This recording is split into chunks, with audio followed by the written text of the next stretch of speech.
Oui, bonjour. Nous sommes aujourd'hui le mardi 21 octobre 2025.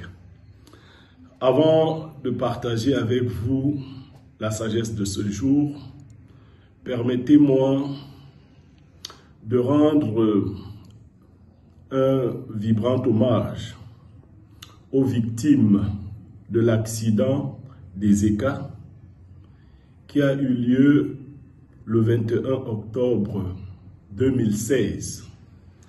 Voici exactement 9 ans.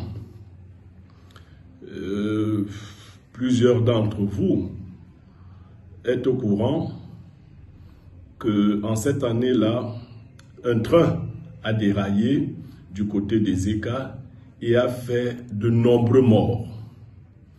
Comme à notre habitude, nous avons minoré les chiffres, mais plus encore, des choses qui ont été promises n'ont pas été faites, notamment de créer un environnement sanitaire adéquat dans la ville des ECA, pouvant permettre de juguler une telle situation.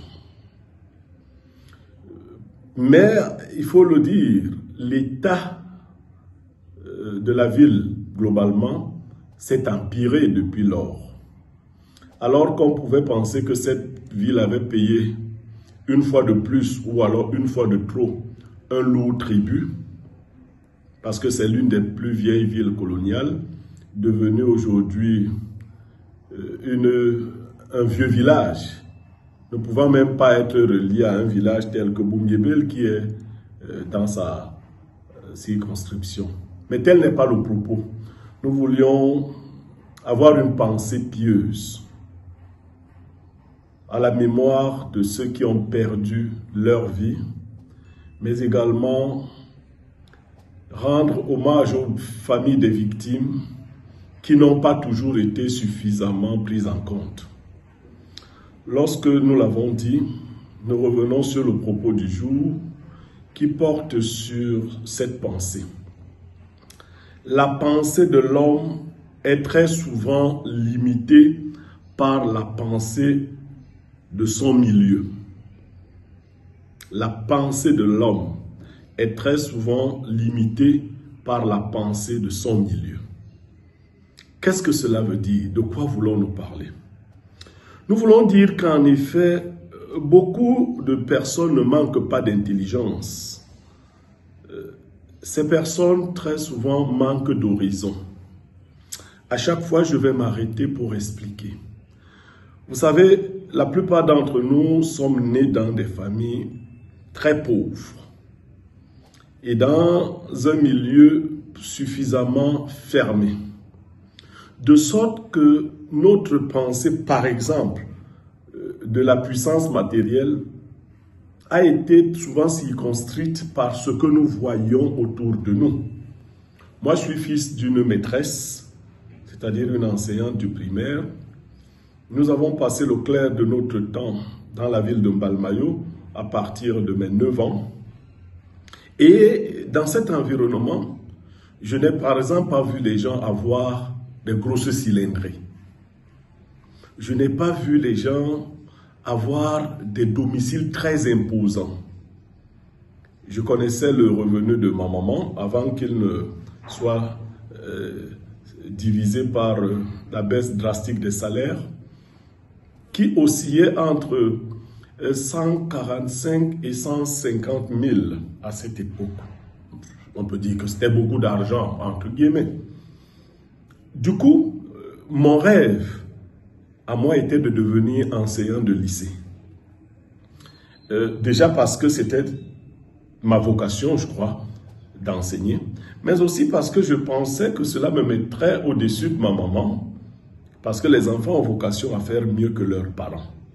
Donc, professeur de lycée, à l'époque,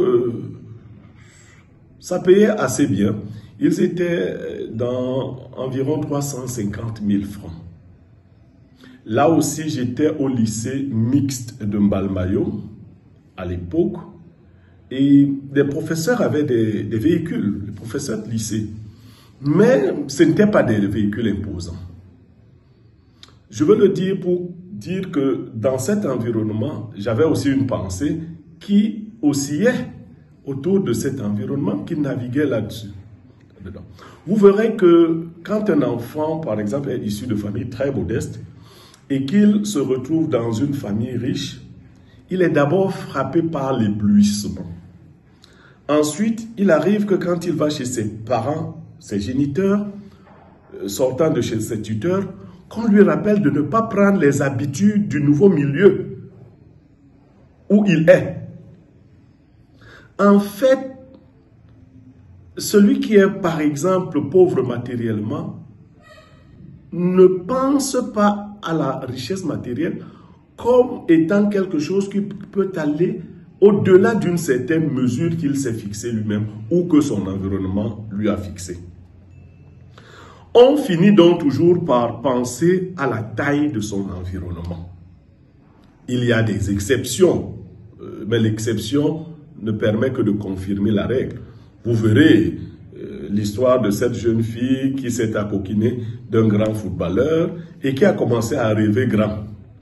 Mais vous verrez toujours que dans ce processus, il faut sortir de son milieu, il faut sortir de sa zone de confort pour rencontrer de nouvelles réalités et s'y faire. Quand tu vis entouré de murs étroits, les rêves finissent par rapetisser pour ne pas heurter les parois. Je me répète, quand tu vis entouré de murs étroits, les rêves finissent par rapetisser pour ne pas heurter les parois. C'est un peu comme un animal en cage. Il connaît sa zone de déploiement. Il ne va pas au-delà. Je le dis aussi parce que le milieu n'emprisonne pas seulement le corps, il façonne aussi la vision. J'aime prendre des exemples palpables pour nous permettre de mieux comprendre ces sagesses. Observez deux enfants, l'un qui vit dans un milieu où l'argent est un bien d'utilisation, mais il est disponible. Il intègre plus facilement qu'on gagne de l'argent et qu'on peut même le gagner facilement. S'il a aussi le privilège d'échanger ou de participer aux échanges qui ont trait aux sources de revenus des parents. Je ne veux pas parler ici de corruption, de vol et autres. Je veux dire que quand vous êtes un parent qui a des sources importantes de revenus et que vos enfants en entendent parler, ils élargissent eux aussi leurs horizons. Mais quand vous êtes quelqu'un qui vit du menu frétin, les enfants se disent que bon, si papa a 80, 100 000 le mois, moi je ferai l'effort d'avoir 200 000. Mais vous voyez qu'il est embrigadé par l'environnement dans lequel il est, dans lequel il vit, dans lequel il baigne. Et je l'ai souligné par ailleurs, certains éducateurs vont jusqu'à condamner une vision qui est plus large que l'environnement dans lequel ils ont plongé leur enfant. C'est pour cela qu'il est quelquefois nécessaire de s'émanciper d'un environnement. Parce que la vision a besoin d'horizons ouverts. Et tant que tu restes dans un cercle où l'on craint la hauteur, tu apprends à t'excuser de vouloir t'élever. Chaque fois, tu es obligé de dire qu'on te pardonne d'avoir eu une telle pensée, d'avoir de telles ambitions.